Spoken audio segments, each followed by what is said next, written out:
qui sert de pont entre les Burundais en exil et ceux restés au pays à travers des informations bien fouillées concernant tous les domaines de la vie du pays. Le magazine Humura Burundi est diffusé sur le web via le site de la RPA www.rpa.bi. Humura Burundi.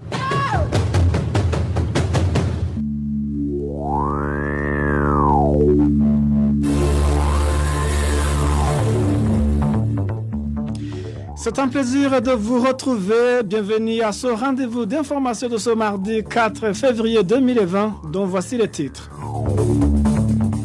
Découverte depuis un certain temps des cadavres dans la rivière Kayokwe en province Mwaro. L'administration a exigé l'inhumation précipitée de ces corps humains alors que les habitants, eux, demandent des enquêtes. Commémoration ce mercredi du 29e anniversaire de la Charte de l'Unité nationale, votée en date du 5 février 1991. Le président Pierre Nkurunziza, dans son discours à la nation, semble fustiger le rôle des anciens dirigeants du pays qui ont initié cette charte en voulant attribuer la réussite du processus d'unité nationale à son parti, le CNDD-FDD. Climat malsain entre l'administrateur de la commune Mutimbuzi en province de Bujumbura et les membres du conseil communal. Les détails, c'est dans ce journal. Onésime de Chemagiza, la présentation, et M. Steven Yungeko assure la mise en onde avec ingénieur J.D. Mwemero pour la transmission en direct sur la page Facebook de la RPA et du Gabanya-Gihugu.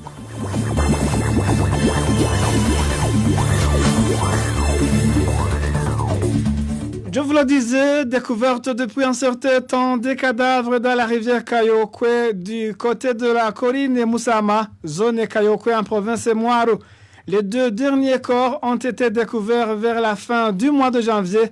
L'administration a exigé leur inhumation précipitée alors que les habitants de Kayokwe, eux, demandent des enquêtes. Le point avec Inès Gakit. Ces deux corps évoqués par les habitants de la colline Moussama, commune Kayokwe, ont été découverts le 30 et 31 du mois dernier de janvier. Ces habitants indiquent que le corps découvert le 30 était d'un homme et ne portait aucun vêtement. Les personnes qui ont découvert ce corps ont alerté les administratifs de la localité. Les supérieurs ont par la suite donné l'ordre d'inhumer le corps. Le lendemain, le 31 janvier, un autre corps a été découvert flottant sur les eaux de la rivière Kayokwe par les personnes qui s'y étaient rendues pour puiser de l'eau. Ce corps flottait sur la rivière Kayokwe, se déversant dans la rivière Ruvironza qui traverse la commune Nyabihanga vers la province Gitega. Selon les informations recueillies auprès des habitants de la commune Kayokwe, les administratifs, en collaboration avec les agents de la police, se sont également précipités à enterrer le corps sans faire des recherches sur l'identité de la victime. Ce qui inquiète les habitants de Moussama, c'est que ce deuxième corps retrouvé portait des vêtements, mais les administratifs n'ont même pas cherché à le fouiller pour vérifier s'il y aurait un quelconque document l'identifiant. Les habitants de Moussama sont convaincus que les victimes sont exécutées ailleurs et leurs corps jetés dans cette rivière Kayokwe. 7 personnes d'une même famille sont mortes foudroyées la nuit de ce lundi sur la colline Nyarunazi de la commune Buhinyuza en province Muyinga. Seul un petit enfant est rescapé et ce dernier est pour le moment admis à l'hôpital pour des soins. Pacifique Ndokubwayo, administrateur de la commune Buhinyuza, confirme l'information tout en précisant que toutes les victimes se trouvaient dans leur maison au moment du drame. L'administrateur de Buhinyuza et la police de protection civile ont dirigé les travaux d'enterrement des victimes le matin de ce mardi 4 février. Disparition ce lundi d'un réfugié burundais du camp de Nyarugusu en République unie de la Tanzanie. Les réfugiés burundais vivant dans ce camp associent cette disparition aux activités de défense des droits des réfugiés que la victime exerçait. Les détails avec Bartazar Mibour. Cette personne portée disparue est connue sous le prénom d'Augustin et habitait dans la zone 12 du camp de Nyarugusu. Les informations recueillies sur place indiquent qu'il a été enlevé par des personnes en tenue policière accompagnées des agents du service de renseignement dans ce cas. Un des réfugiés relate. Il a été amené hier aux environs de 17h par la police et les agents du service de renseignement, dont un qui est connu sous le surnom d'Orasta. Les mêmes sources indiquent que cette disparition serait liée aux activités que la victime exerçait au sein d'une association qui plaide pour les droits des réfugiés dans ce cas avant d'être suspendue par des responsables du camp. La victime a été accusée de diffuser des informations en rapport avec la persécution des réfugiés aux associations l'État pour les droits des réfugiés. Ici en Tanzanie, les associations qui militent pour les droits des réfugiés ne sont pas permises de fonctionner. Elles sont immédiatement suspendues.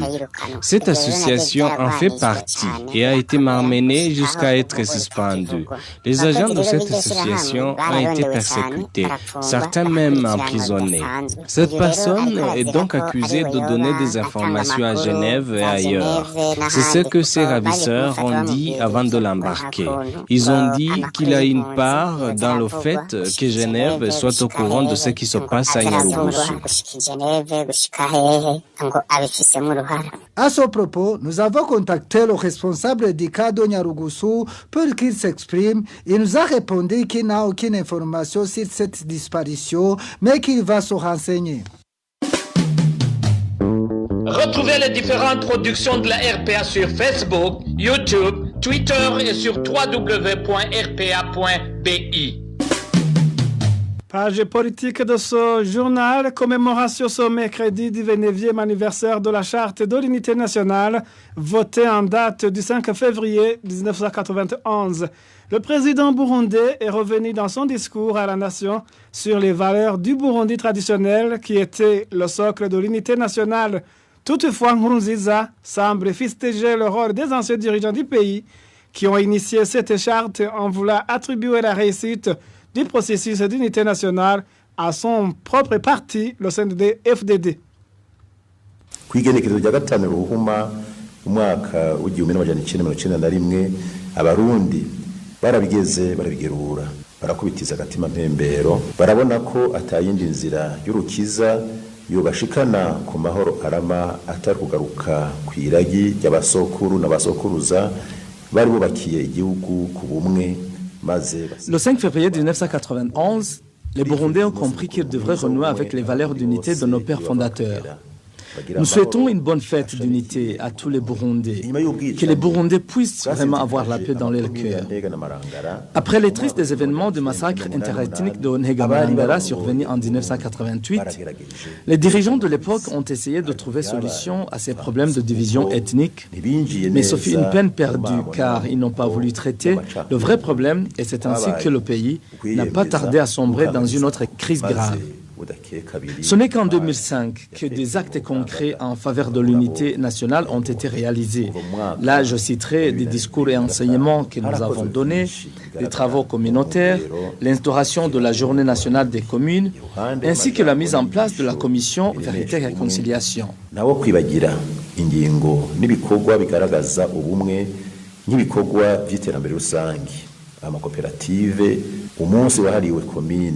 Umunsi wahariwe gushikirana igenwa cy'abagize umugwi wo gutohoza ukuri no kunywanisha abarundi. Pierre Nkurunziza a été interprété en français par Bobo Rugurika. Et dans son discours, M. Nkurunziza a également brandi des menaces contre ceux qui qualifient de fauteurs de troubles qui voudraient encore une fois diviser les Burundais sur des mobiles politiques et ethniques. Parlons toujours politique, présentation d'un projet de société par un activiste économique. Lors d'une conférence de presse animée le matin de ce mardi, l'activiste Faustin Ndikumana a appelé les politiciens à s'y référer afin de remettre sur les rails l'économie burundaise. Les grands piliers de ce projet de société avec Trésor Nyonga. Dans la conférence de presse animée ce matin, Faustin Ndikumana a en premier lieu expliqué les raisons qui l'ont poussé à sortir ce projet de société. Cet activiste économique indique que ce projet apparaît à la veille des élections, au moment où les politiciens n'ont pas encore mis à la lumière leur projet pour le Burundi. Avoir la situation des crises politiques qui ont annulé notre pays depuis longtemps, avoir la qualité du leadership politique actuel, les crises au sein des partis politiques, tenant compte de la situation socio-politico-économique actuelle en tant que citoyen qui aime son pays. Et nous venons de sortir un document de référence. Un projet explicité dans son ouvrage intitulé « Initiative Burundi pour le renouveau » et articulé en grands piliers sur lesquels les politiciens devraient fonder leur projet pour remettre à flot le Burundi, ajoute Faustin Ndikumana. On analyse la qualité du leadership politique burundais depuis le 1er juillet 1960 jusqu'à aujourd'hui. Et l'impact de ces crises répétitives sur le développement économique de notre pays. Puis je parle de 12 préalables. Ce sont des éléments que nous jugeons qui doivent être mis en application, priorisés pour vraiment orienter le pays vers la stabilité et la vie du développement. Après, je parle de secteurs porteurs de croissance qui doivent justement considérer comme des mines. Et on parle aussi du plan de relance. Et puis on fait des dividendes. Comment est-ce qu'on peut constater que justement, par quel résultat, par quelle évaluation, on pourra constater que justement les choses ont évolué. Faustin Ndikumana dément avoir l'ambition de se faire représenter au présidentiel. Il indique que ce projet est plutôt une contribution pour le pays qui devrait inspirer les politiciens. Parlons toujours à présent gouvernance, climat malsain entre l'administrateur de la commune Mutimbuzi de la province de Bujumbura et les membres du conseil communal. Les informations fournies par certains membres du conseil communal indiquent que l'administrateur communal ne coopère pas avec le conseil communal. Le point avec Emmanuel Nyungeko. Ce climat malsain a commencé à se faire manifester depuis l'élection de Siméo Butoyi, membre du parti CNDD-FDD, comme administrateur de la commune de Mutimbuzi au mois de février 2019, en remplacement de Damien Balindambi. C'est à cette même date que Denis Ndoyezu de la coalition Amizero Yabarundi a été élu à la tête du conseil communal. Les informations fournies par certains membres du conseil communal de Mutimbuzi indiquent que depuis son élection, la tâche ne lui a pas été facile. Après 2 mois seulement, en date du 30 avril, il a été arrêté par le responsable du service national des renseignements en province de Bujumbura, Gérard Ndayisenga. Il a été libéré après avoir passé 2 jours au cachot de la zone Rukaramu. Pour cause, selon les mêmes sources, le président du conseil communal aurait refusé de coopérer avec certains cadres du parti CNDD-FDD natifs de cette commune pour un détournement des biens de la commune, y compris les fonds qui étaient destinés à l'achat d'un véhicule de l'administrateur. Après sa libération, les sources de la RPA révèlent que Denis Ndoyezu a été menacé plusieurs fois pour avoir refusé que des parcelles de la commune soient accaparées par un groupe de responsables du parti CNDD-FDD en utilisant de faux titres de propriété. Ces derniers, selon les mêmes témoignages, avaient promis de partager le butin avec le président du conseil communal de Mutimbuzi. Une commission mise en place pour étudier le dossier de ces parcelles n'a pas donné de rapport, car elle a été malmenée par certains conseillers communaux membres du parti CNDD-FDD. Nos sources ajoutent que l'administrateur de la commune de Mutimbuzi a empêché la tenue d'une réunion qui avait été convoquée par le président du conseil communal pour analyser certaines questions liées au fonctionnement de la commune. Nous y reviendrons. L'association des conducteurs de taxi moto à Motabou est confrontée à plusieurs difficultés administratives. À l'origine, une usurpation d'identité par une personne tierce à la dite association. Lors d'une conférence de presse animée ce lundi, le président de la Motabou a annoncé qu'il a déjà saisi la justice sans qu'elle n'agisse. Innocent Valentin Singranghab.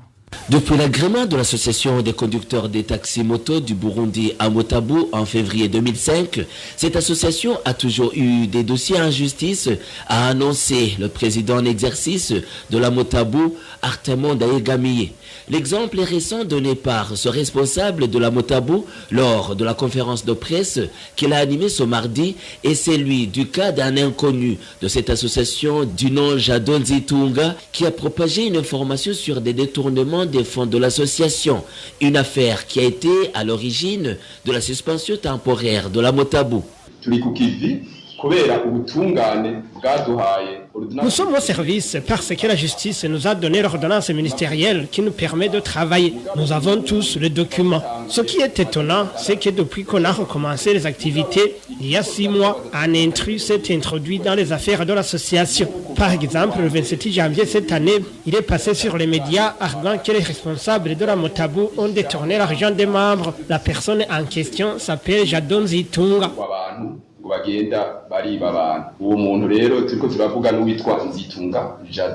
Artemon Daegamié, président de la Motabou, a également dit qu'ils se sont confiés aux instances habilitées pour résoudre ce problème, mais sans succès.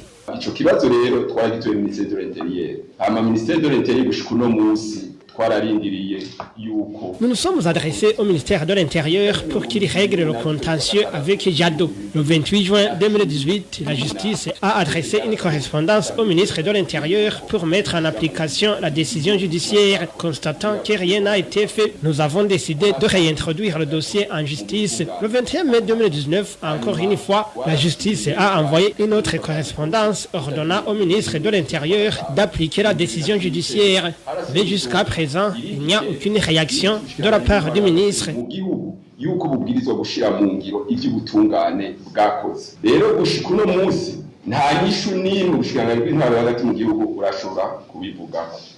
La rédaction de la RPA n'a pas encore joint Jado Nzitunga, qui a été cité dans le dossier, tout comme Pascal Barandaguié, ministre de l'Intérieur. Merci à toi, Innocent Valentin Singiranghabo. Dernière nouvelle de ce journal. Le gouvernement du Burundi, à travers le ministère de l'Environnement, de l'Agriculture et de l'Élevage, a déjà pris des précautions pour prévenir et se préparer à la lutte contre les criquets pèlerins qui ravagent les cultures dans beaucoup de pays d'Afrique orientale. Le ministre Deogi Derulema indique que différentes activités de prévention et de lutte sont en train d'être planifiées, notamment la mise en place d'une commission multisectorielle pour coordonner les interventions composées par les hauts cadres du ministère et des partenaires impliqués dans son domaine. Le ministre Deogi Derulema. Vu que certains pays de notre région sont déjà infestés et que d'autres pays sont susceptibles à l'attaque, le gouvernement du Burundi, à travers le ministère de l'Environnement, de l'Agriculture et de l'Élevage, est au courant de ce ravageur et voudrait informer le public qu'il a déjà pris des précautions nécessaires afin de prévenir et se préparer à la lutte contre ce ravageur. Différentes activités de prévention de lutte sont en train d'être planifiées, entre autres la mise en place d'une commission multisectorielle pour coordonner les interventions composées par les hauts cadres du ministère et les partenaires activement impliqués dans le domaine agricole. Mise en place d'un comité technique de surveillance d'alerte et de lutte contre les criquets nomades et perlés. Mise en place d'un plan de contingence pour la lutte contre les criquets nomades et perlés. Visite d'échange d'expériences dans les pays qui font souvent face à ce genre de fléau. Mise en place d'un système d'alerte précoce pour la communication sur les invasions éventuelles sur les dits criquets, sensibilisation des agriculteurs sur les méthodes de lutte, y compris l'utilisation de plantes phytopesticides comme le Nîmes, le ramassage pour l'alimentation humaine et animale, l'enforcement des infrastructures de recherche et de développement des méthodes de lutte contre ces insectes. Le ministre Deogi Derulema nous parle également des méthodes de lutte contre ces criquets ravageurs qui sont privilégiés et qui n'affectent pas l'environnement. Le ministère de l'Environnement, de l'Agriculture et de l'Élevage a déjà identifié quelques méthodes de lutte, notamment la lutte mécanique par le ramassage, la lutte chimique en utilisant les produits phytosanitaires. Cependant, la lutte chimique n'est pas privilégiée pour des raisons suivantes. Premièrement, dans la plupart des cas, elle exige la pulvérisation à grande échelle, utilisant même des avions, ce qui peut occasionner l'intoxication humaine, sans oublier la pollution de l'environnement et surtout de l'air et de l'eau. Deuxièmement, les insectes tués sont des proies aux oiseaux, même les hommes. Ainsi comme ces insectes contiennent des résidus de pesticides, ils peuvent provoquer la mort des consommateurs humains ou animaux. Pour mieux préparer la riposte contre ce ravageur, le ministère de l'Environnement, de l'Agriculture et de l'Élevage interpelle les partenaires activement impliqués dans le domaine agricole, le FIDA, la Banque mondiale, la FAO et d'autres, de s'impliquer dans la mise en place et dans l'exécution du plan de contingence contre ce ravageur. Deogui Derulema, ministre de l'Environnement, l'Agriculture et l'Élevage. C'est par-ci que prend fait ce journal. Merci de nous avoir prêté une oreille attentive. Merci aussi à l'équipe technique pour sa collaboration. Onésime de Chimagizé était à la présentation. Excellente soirée à tous. Au revoir.